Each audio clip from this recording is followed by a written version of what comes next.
Welcome to my session, Revolutionize Your Testing Strategy with MindMap-driven testing. My name is Prashant HEGDE, and I'm from India. I'm a passionate tester and an agile enthusiast. In the past 5 years, I've played various roles like an agile tester, a scrum master, and a product owner. I love writing. I'm an active blogger, and I've authored articles for leading software testing magazines. Today, I am here to share with you all my experiences, learnings, and knowledge on mind maps and how we can leverage this ultimate thinking tool to come up with an effective testing strategy. So this is what you can expect from my session. Today, you will learn what are mind maps and how to draw mind maps right from scratch using the best practices.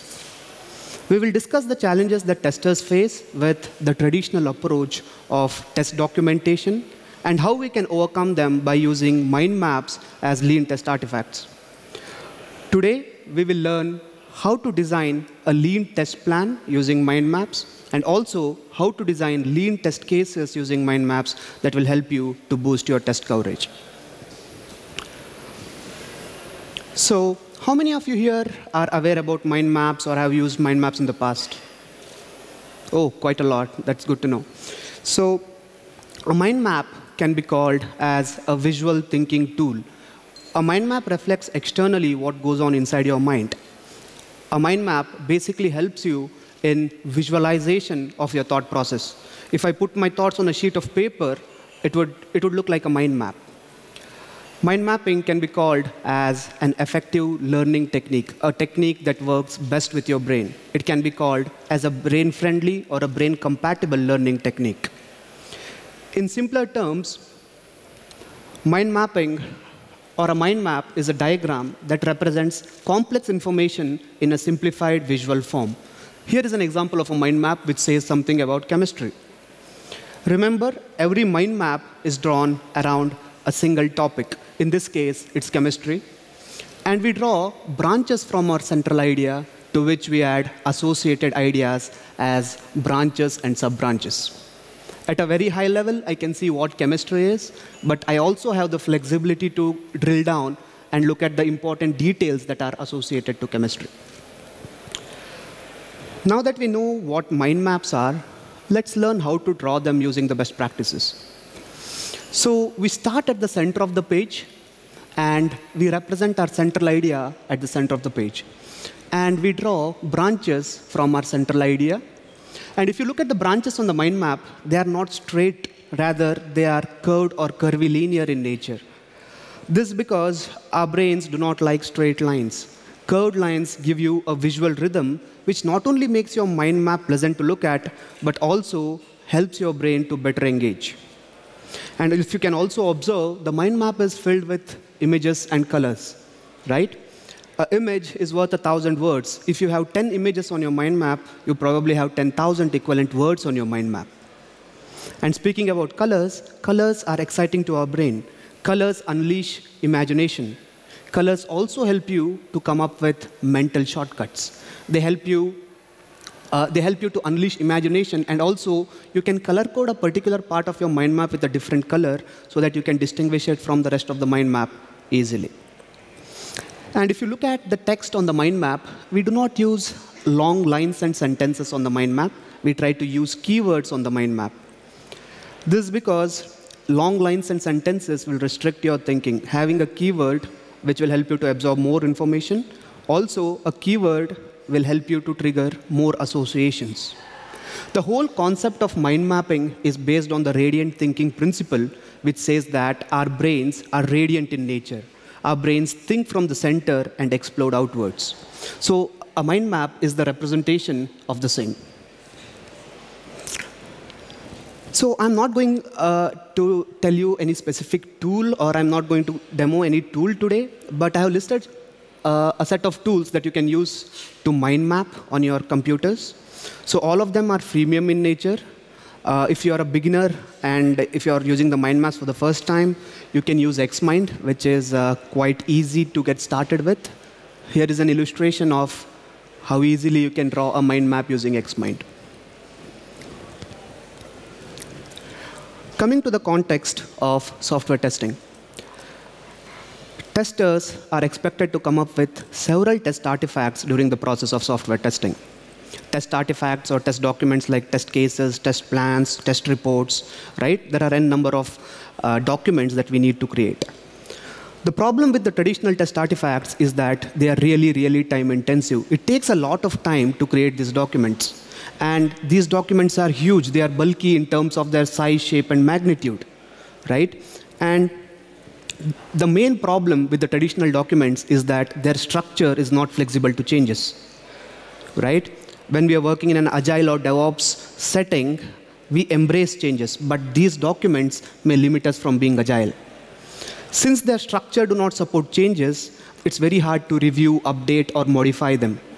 And since it's very hard to update them, they go out of date quite quickly and stop adding any value. As testers, we need to realize that when we work in a highly compressed test execution cycles and we have very limited time to test, we cannot spend too much time on documentation. Documentation is not testing, but rather a chief distraction in software testing, right? And on the other hand, we cannot have no documentation at all. We need to find a balance and have something optimal and overcome all these problems. That's where mind maps come in. Mind maps make a perfect lean test artifact. What do I mean by a lean test artifact? A lean test artifact is a document that is optimal and conveys the same amount of information but using fewer details and lesser text. But it conveys the same amount of information. In accordance to lean principles, software testing should eliminate waste and amplify learning. That's exactly what mind maps do. When you're mind mapping, you will cut down a lot of documentation. And since we are mind mapping, it's an amazing brainial activity. It will help you to trigger more creative thoughts, and there is definitely scope to amplify your learning. The documents that are created using mind maps are really easy to create, they are easy to update, and most importantly, their structure will support changes. When we look at practical examples, you can relate how easy it is to make changes on a mind map. So the first thing that we testers do in a software testing lifecycle is to come up with a test plan. According to IEEE 829, there are 16 different components that needs to be a part of the test plan. Imagine how huge this document will be if I have all the 16 sections in place, right? Testers either follow this IEEE 829 format or some extensive format provided by their company. After spending a lot of time, they create a test plan. But the sad part is, once the test plan is ready, nobody even bothers to read it, right? This is more of a ceremonial artifact. 60 to 70% of the times, a test plan is never being read, right? So a document is only useful when somebody is reading it, right? And when nobody is reading it, forget about reviewing it. This goes out of date quite quickly and stops adding any value. So here is the first approach of coming up with a lean test plan using mind maps. Any newbie tester who has never designed a test plan before can also come up with his own test plan using this technique. So here is how it works. Your release name will go as the central idea. You'll specify what's in scope for the release. What are the features that you'll be testing? And what are the types of testing you will be performing on these features?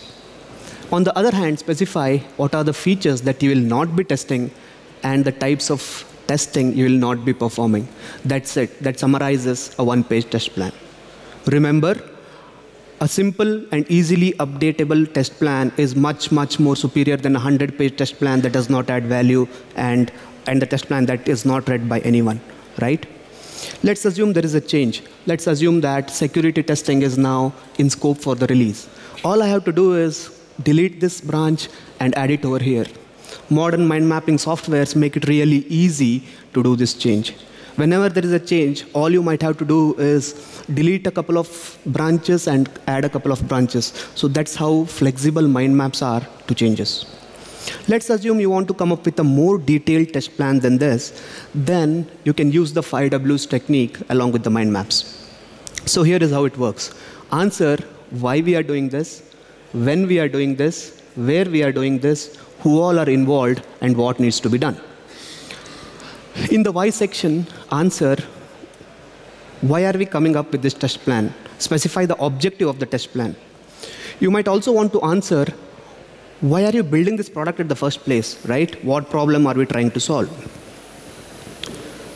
In the when section, answer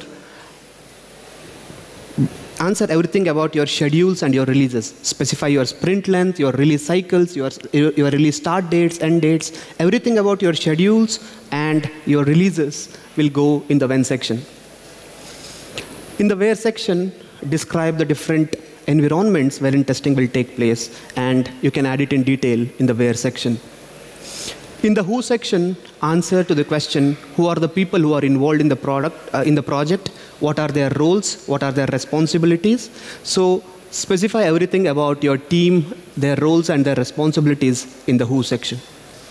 Finally, in the what section, brainstorm all possible what's that you can think of, like what's the definition of done, right? What are the different devices that we are supporting? What are the browsers we are supporting? Think of all possible what's that can add value and add them in the what section. Once you do this, you have a one-page test plan that summarizes the entire scope of your testing. So how many of us here enjoy writing test cases?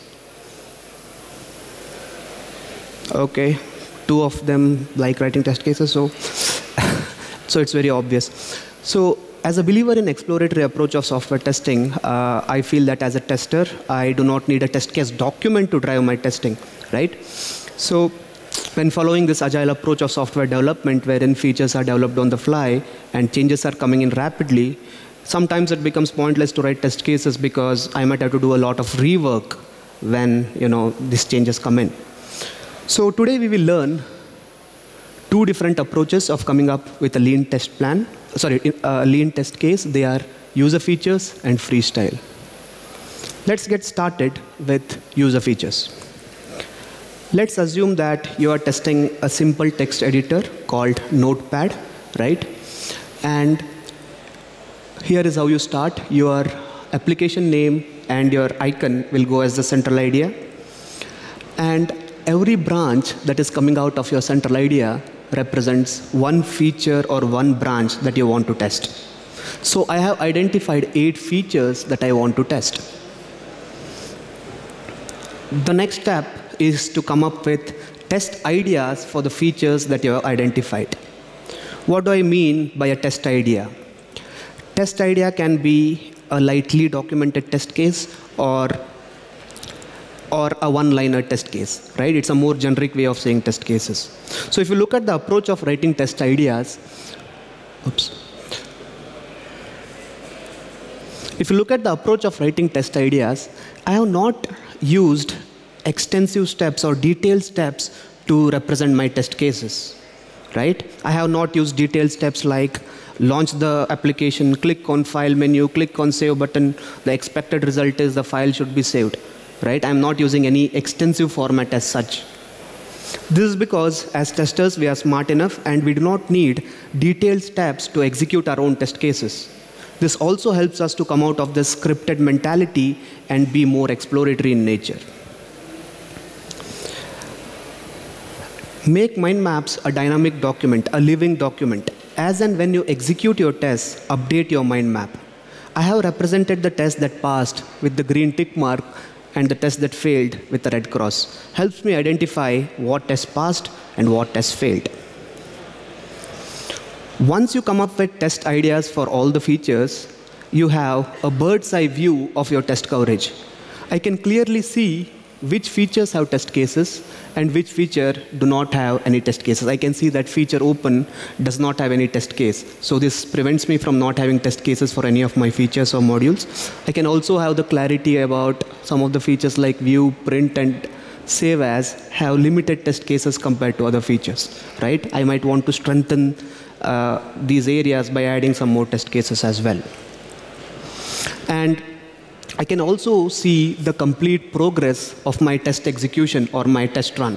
I can see which test cases are executed, which test cases are not executed, which test cases passed, which test cases failed, right? I have the complete transparency of my testing. Another beautiful thing that I love absolutely about mind maps is once you execute all your tests, you need not have to spend any additional time to come up with a test report. The final version of your mind map itself can act as a test report. You can share the same picture with your stakeholders. It acts as a dashboard for them, tells the entire story of your testing in one picture. If you look at the approach that we took, we used one single mind map to design our tests. We used the same mind map to execute our tests. We used the same mind map as our test report. Think about the amount of time you will save in test documentation. And during the whole process, our entire focus was on test idea generation rather than on documentation, right? So here is a more realistic example of one of the mind maps that I and my team drew. So you can actually collaboratively mind map with your team. You and your team can work on the same mind map and come up with test ideas. So all the modern mind mapping softwares give you the capability to do that. So there is no predefined set of rules that you need to follow in your mind mapping, right? You can come up with your own style of mind mapping according to the context of your project or your product. So a couple of years back, I was testing an application called as Inblocks, which was an email client for iPhone. And there was a new feature developed wherein user could add up to 3 different email accounts. And I was asked to test this feature. I decided to use mind maps instead of traditional ways of testing. So you can see I have used a similar approach as user features, but one thing that I did really differently was I added bugs along with screenshots directly onto the mind map. The success of Agile hugely depends on early and rapid feedback. That's exactly what I wanted to do. I did not want to spend too much time in documenting my tests or writing extensive bug reports. I wanted to give an early feedback to my developers about the newly developed feature, right? I shared the same picture with my developers, and they were able to fix the bugs really early in the development life cycle, making us truly agile. So we have come to the end of the presentation. Today we learned what are mind maps and how to draw mind maps right from scratch. We discussed the challenges with traditional documents and how to overcome them using mind maps as lean test artifacts. We learned how to design lean test cases using mind maps using 2 different approaches, in scope, not in scope, and using the 5Ws technique. We also learned how to design lean test cases using mind map using 2 different approaches, that is user features and freestyle. So the first thing that I want you to do when you leave here today is to design your first mind map. Pick any feature that you are testing, apply any of the approaches we discussed today, and do share your feedback with me. I would love to hear about your experiences and learnings on using mind maps. And please feel free to connect with me and share your experiences. I look forward from hearing from you. Thank you.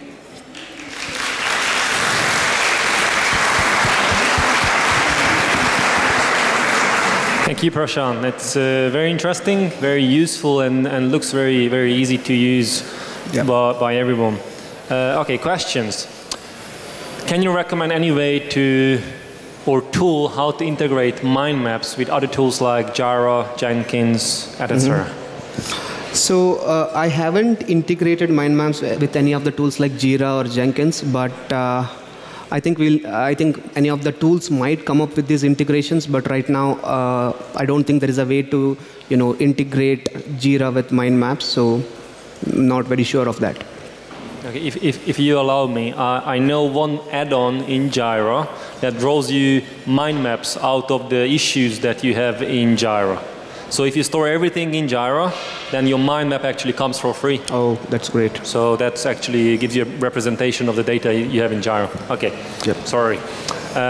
Next one. How can we calculate coverage between automated tests and mind map? So mind maps can be also used to do this, traceability thing, right? You can also use mind maps for traceability, right? You can actually group the test cases that can be automatable, right? You can have all the test cases which can be automated in a section, and you can obviously, keep a check on your mind map about which tests have been automated and which tests have not been automated. So I think it's fairly easy to have traceability integrated within your mind map. So, yeah. Okay, good. Thank you. Do you think a test plan is necessary in an agile environment? I also feel that test plan is not necessary. That's why I'm recommending you to use Mindmaps, which is a more leaner way of doing test plan, right? So I feel you can use a mind map instead of the traditional test plan in an agile environment. So that's what I recommend. The next one we had already, I guess. And so what if we write test cases to other people? Will they understand these mind map-based tests without my cooperation? So the answer is really simple here. So when you write test cases in a text format, your colleagues are able to understand it, right? So I think mind map should not be a problem, right? You can come up with some of the protocols or some of the templates, or you need to establish a standard of how you use mind maps. Just like the way we write test cases, we have some standard format to write test cases, right? So we can have some standards in mind maps as well, which you and your company or your colleagues can easily read and understand. So yeah. Good. So next one, we still have some minutes. So next one, based on your experience, what was the most useful case for creating a mind map, even if it out of the testing space? Okay, so I mean, mind maps can be used in any phase of your life as well. It need not have to be in software testing. So I'm here in Europe for the next 15 days. So I have planned my entire itinerary using a mind map. So I can show it to you offline once you're there. So not just in testing, but you can use mind maps, anywhere in life. We call mind maps as Swiss Army knife for your brain. You can use mind maps anywhere, right from planning, or for example, I used it to plan my itinerary. You can do it in any situations or in any activities where thinking is involved. So yeah. Thank you. Next one, how would you solve traceability between test cases and found defects? What should be retested after a bug fix? How would you solve? I do not get the question. So I guess you had a slide on this. So basically, how do you see a defect and how can you trace back the defect to the test cases and requirements? There is a way to create a traceability matrix instead of the traditional way of doing traceability matrix. You can use mind maps. I have written a detailed blog about it. So I think I will share the resources with you about how to create a traceability mind map. So that will actually answer this question. Next one, very important, I think. Do you see mind maps as being able to version control? I think some of the tools like Coggle, which help you to do collaborative mind mapping, have this version control. I think you guys can explore a tool called Coggle, which is out there, which will help you to collaboratively mind map. It also has this version control as well.